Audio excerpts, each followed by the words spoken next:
மேன்மையான எண்ணம் கொண்ட மேஷராசி அன்பர்களே, பிப்ரவரி 22ஆம் தேதிக்குள் சில எதிரிகளை நாம் கணக்கிட முடியும். அரசியல்களில் நல்ல முன்னேற்றங்கள் ஏற்படும். ஆதாயம் பார்த்து பழகிறவங்க யாரு அப்படிங்கிறது நமக்கு இப்போ தெரிஞ்சிக்க முடியும்.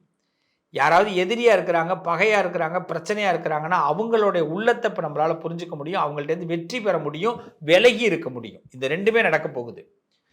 பணம் கொஞ்சம் புரளக்கூடிய வாய்ப்புகள் ஏற்படும். எதிர்பார்த்த இடத்துல பண வரவுகள் நிச்சயமாக மேஷராசிக்கு இந்த வாரத்தில் கிடைக்கும். உடல் ஆரோக்கியத்தில் கொஞ்சம் கூடுதலாக கவனம் வேணும். மனசு இப்போ ரொம்ப ஃபாஸ்ட்டாக மூவ் ஆகும், வேண்டாம். இந்த வாரம் மனசை கொஞ்சம் கண்ட்ரோல் பண்ணிப்போம். கொஞ்சம் பொறுமையாக போனால் சக்ஸஸ் ஆகிடலாம். மேஷராசிக்கு உறவுகள்கிட்ட கொஞ்சம் எச்சரிக்கையாக பேசுங்க. முன்னுக்கு பின் ஏதாவது மாற்றி பேசிட்டு நம்மளை பற்றி இன்னொரு இடத்துல தப்பாக பேசுகிறதுக்கு உறவுகள் வாய்ப்பு இருக்குது.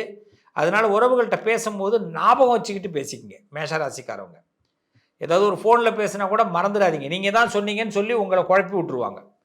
ஸோ மேஷராசிக்காரர்கள் பேச்சில் கவனமாக இருந்து செயலில் நீங்கள் வெற்றி பெற முடியும். பேச்சில் கவனமாக இருந்தால் இந்த வாரம் முழுமையாக விநாயகரை வழிபாடு பண்ணுங்க, வெற்றி உண்டாகும்.